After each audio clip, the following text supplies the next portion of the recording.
students. I hope you all are doing good. Welcome back to yet another session of General Science today. Children, so far we did with 12 chapters and today here we are going to start with yet another chapter. So, let us begin with it. You could see some wood has been burned. What would happen when this wood is completely burned? Would it remain the same as it was? No. It would change into ashes. Change. Transform. That is what this chapter is all about. We could see here that the property of the wood is completely underwent a change and transformed into ashes. Today's chapter is about this complete change, which is termed as the chemical change. So, let us begin with today's chapter, chemical change and chemical bond. There are these two concepts. One is about chemical change and other is the chemical bond. In this video, we are going to deal with the first half of it, that is about the change. So, let us start with it. Let us try to understand what a chemical change is with the help of a demonstration. For this, we will be using two substances. Here is a lemon juice. This glass contains lemon juice and the other thing is the baking soda. So, we will take some lemon juice in the glass and we will add some baking soda to it. That is what we are going to study, what it results in. But before that, let us see the taste of each of them. We know that lemon juice tastes sour. It has a slightly pale yellow tinge. Baking soda is bright white powdery substance and it tastes bitter. Now what would happen when two of these substances combine? When we mix them, the first reaction that is noticed here, the first observation that is noticed here is the frothing. You could see the bubbles coming off it. These bubbles indicate some gas. There are some noticeable changes here. Let us talk about them one by one. One of them I just mentioned, that is the frothing action or the bubbles being formed.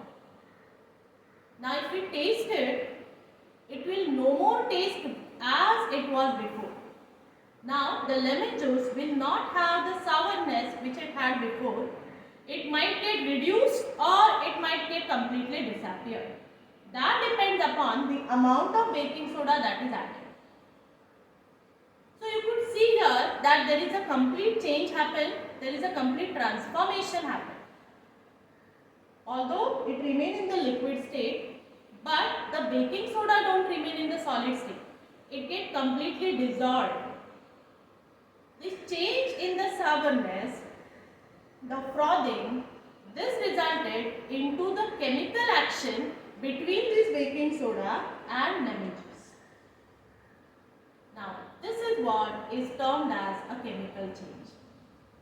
When their original properties undergo a complete transformation, there is a complete change. Such a change is called as a chemical change. So, let us see what is meant by a chemical change. When the composition of original substance change to form a new substance with different properties, the change that takes place is called chemical change. So, what are the necessary things to be identified as a chemical change? Two or more substances, whenever they combine, whenever they come in contact, whenever they are mixed or brought together, there is a complete transformation in their properties. A new substance would be formed and the properties of those substance would be completely different. Like if we go back to the example of burning of the wood, properties that wood has and properties that ashes had are different. Talking about the baking soda lemon juice action, In that also the property that lemon juice had, the property that baking soda had completely changed. So what is chemical change? When the composition of original substances are completely changed to form a new substance, then the change is termed as chemical change. But when this does not happen, it's a physical change. For example, instead of burning the wood, if the wood is simply cut, it's a physical change. It is just broken into fragments, but its original properties never underwent any change. Melting of ice, melting of chocolate bar. Now these examples are just a temporary change which can be reformed. So that is the difference in the chemical and the physical changes. Now when we talk about this chemical change, new substance is formed, that means some reaction took place. If we have to write this entire thing, for instance if we talk about the demonstration we just had, adding baking soda to lemon juice, if we talk about that, we have to write it in the form of various paragraphs, and that would not be very feasible. And so when we write it down, we note it down in the short forms. These short forms are called as the equation. Let us see how every chemical reaction, every chemical change can be written or it can be documented in the form of these equations. Here are some of the examples of chemical changes. Here is a chain, iron chain, which got rusted. You could make out there is a complete change in it. Rusting of iron is also one of the examples of that. So, describing it that the shiny nature of it has changed into a rough nature or rough texture.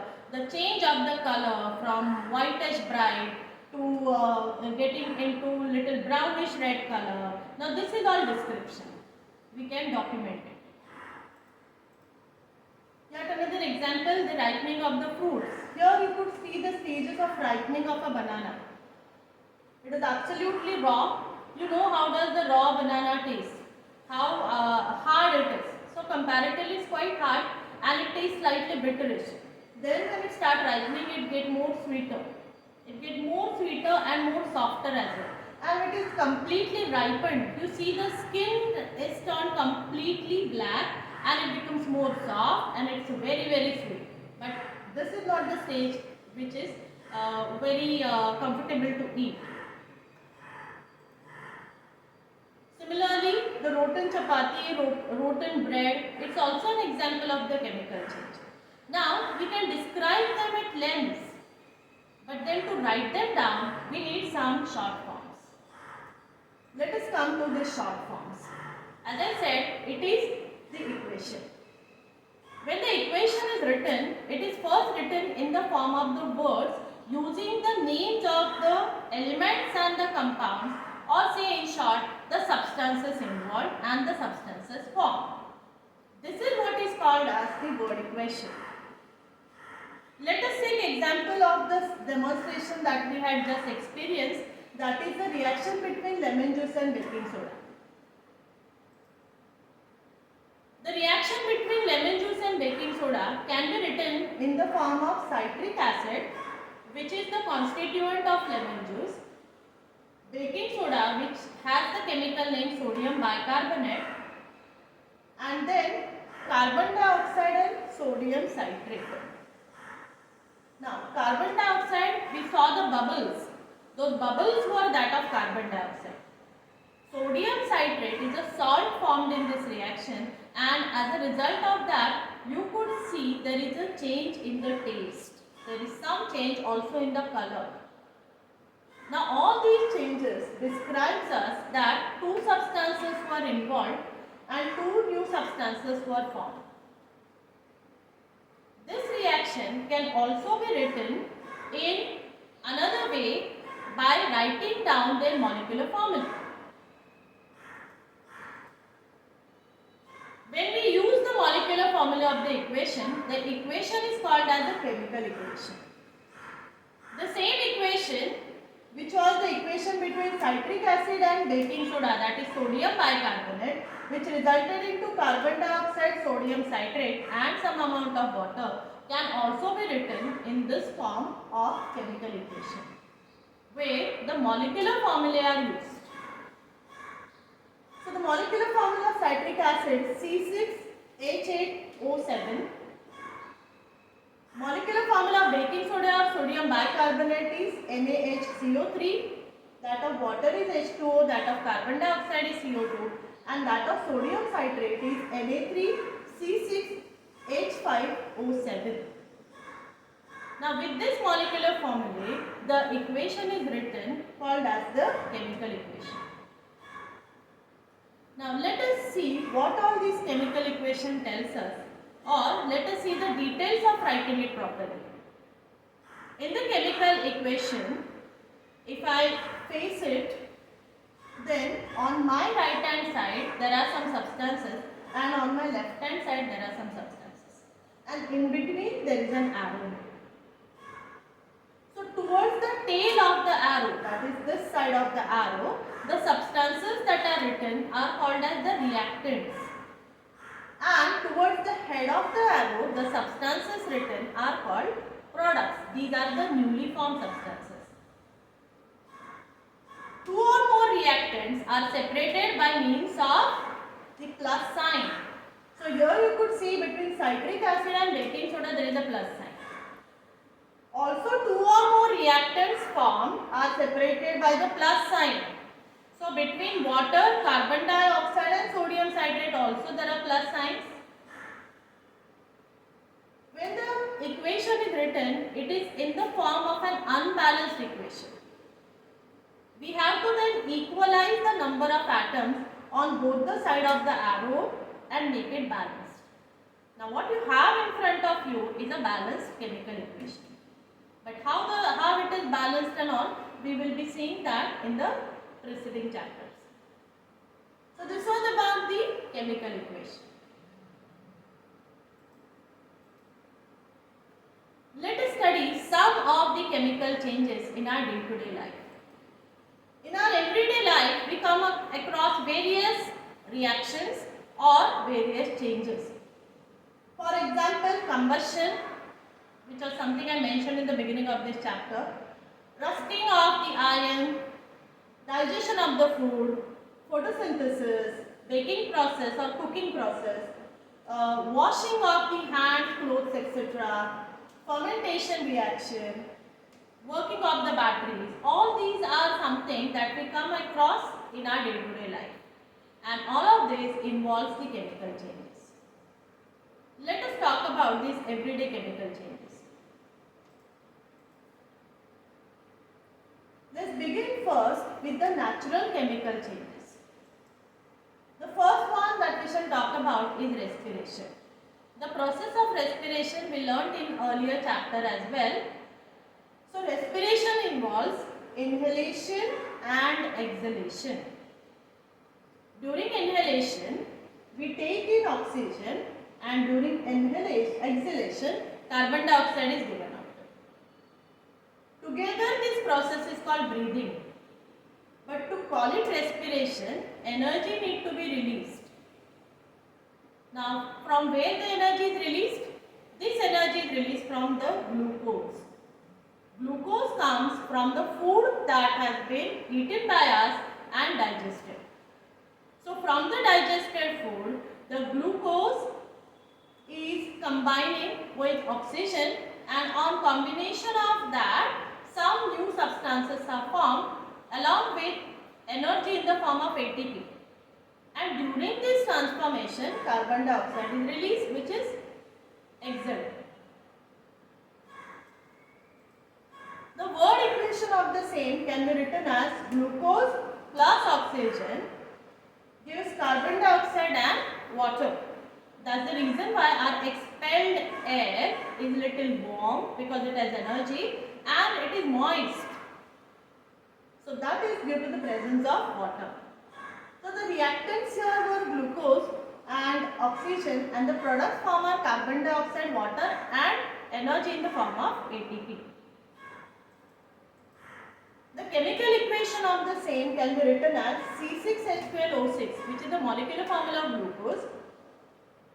O2, which is molecular formula of oxygen, forms CO2, carbon dioxide, and H2O, water. You could see some numbers written as the coefficient of the same. Now these numbers indicate the balanced reaction. So this is the balanced chemical reaction. Let's take yet another example. Photosynthesis is also a natural chemical change. We know every green plant photosynthesizes. What does the green plant do? During respiration, the carbon dioxide that is given out by us, that is animals, including human, and the plants, this carbon dioxide is used up here in the photosynthesis. So what does plant do? Plant take in the carbon dioxide along with water, sunlight, and the chlorophyll, that is the green colored pigment present in them. They make their own food. Now that food is starch or glucose. This is what is this entire reaction of photosynthesis. Let us see how this can be written. In the form of its word equation, the photosynthetic reaction can be written as carbon dioxide plus water. Here above the arrow the other requirements are written, that is sunlight and chlorophyll. See, we know it very clearly that out of these four, if any of them is absent, photosynthesis will not take place. So at night plants don't photosynthesize.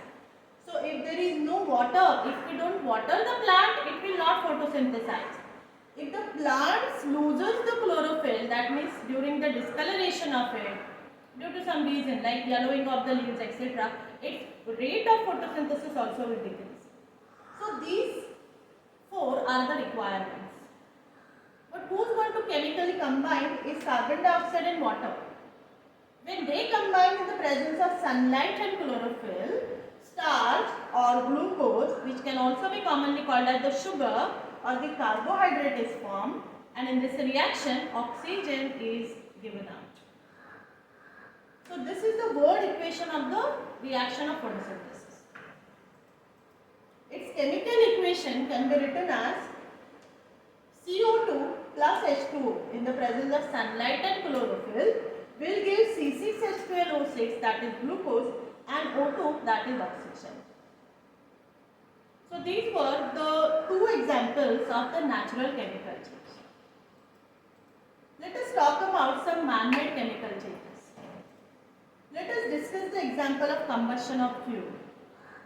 Fuel can be anything. It could be wood, it could be some gaseous fuel, it could be some liquid fuel, it could be tar, it could be coal, it could be just anything that can burn, that can combust. What happens during combustion? The fuel combines with the oxygen from the air and it burns completely. When it burns completely, it gives rise to carbon dioxide. But once there is incomplete combustion, in case of insufficient oxygen, if it is not burned completely, then it forms carbon monoxide. CO is carbon monoxide. We'll talk about the complete combustion. Let us see the reaction of the same. Carbon combines with oxygen to form carbon dioxide. Where does this carbon comes from? Whenever the fuel is burned, fuels are basically a compound consisting of hydrogen and carbon. Whenever they are burned, that carbon is released. This carbon combines with oxygen and the two results in the formation of carbon dioxide. This would happen when there is a complete burning, when there is a complete combustion. The equation of the same is C plus O2 gives us CO2. So this is the first man-made chemical change, that is the combustion of the fuels. Let's discuss one more example. Cleaning of shower tile with the help of dilute hydrochloric acid. You must have seen shower tile which has the shades of straw color, that is very pale yellowish color, yellowish greenish color, and these are comparatively very coarse, they are very delicate as well. Now these are generally used for flooring, for wall decorations, etc. And it's very difficult to clean them just with soap and water because of that texture that they have, polished or unpolished. And so generally dilute HCl is used to clean them. So the cleansing agents that are used for cleaning such tiles contains dilute hydrochloric acid. So the two react and then the Shabat tile get absolutely bright clean. So let's see the reaction. So when HCl is directly brought in contact with the Shabat tile, this is the Shabat stone, you could see again some bubbles. And also wherever HCl was in contact with the Shabat tile, you see some whitish substance. Let us see what these are. Of course, whenever you see bubbles coming out, it means some gases will evolve. So what substances were involved? The substances involved were calcium carbonate. Shabat tile is majoritarily made up of calcium carbonate. When it is made to combine with hydrochloric acid, when it is cleaned with hydrochloric acid, it combines with it and that results into a salt, calcium chloride. I told you the whitish substance which you see over there, that is calcium chloride. Along with that, water is formed. This calcium chloride is water soluble, so it can be easily washed off. And carbon dioxide formed. You notice the bubbles coming out, those bubbles were that of the carbon dioxide gas. So thus the complete reaction was calcium carbonate combining with hydrochloric acid to form the salt calcium chloride, the gas carbon dioxide and water. The chemical reaction can be written as CaCO3, which is molecular formula of calcium carbonate, plus HCl, which is molecular formula of hydrochloric acid, forms CaCl2, that is calcium chloride, CO2, that is carbon dioxide, and H2O, that is water. So I hope you all have understood this second example. Let us take yet another. The third example that we are going to discuss over here is softening of the water. Now when you go to the places, say for example little rural places, you must have went to your native place and there you must have noticed that the water tastes slightly different. That is because from place to place there are different salts dissolved in the water. What we receive here in Mumbai is the purified treated water and this has very less amount of these salts. When they are excessively present, water is called as hard water. Hard water is not very, we cannot consume it so easily. Even lathering of the soap is very difficult in that and so it needs to be softened. Softening of this hard water is also one of the day-to-day life example of this chemical change. Basically, hard water consists of the salts like calcium chloride, magnesium chloride, and they are very easily made soft, that is regular water, by adding the carbonate salts to them, like sodium carbonate, Na2CO3 sodium carbonate, and NaCO3, that is baking soda or sodium bicarbonate. So by using the carbonate, even sulfate salts, they can be made softened.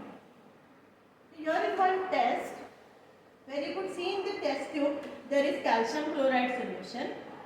To that if you add sodium carbonate, it will result into some white colored substance.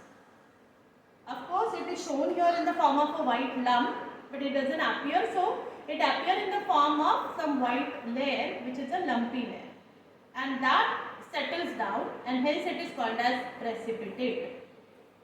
Now once this substance is precipitated, it is separated out and that's how the hard water is made soft by losing those salts or removing those salts.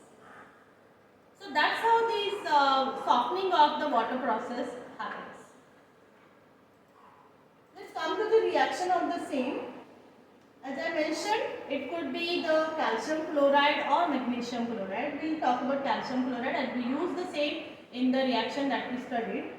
Calcium chloride, when it is made to react with sodium carbonate, it forms calcium carbonate salt, which is what has precipitated, that is settled down.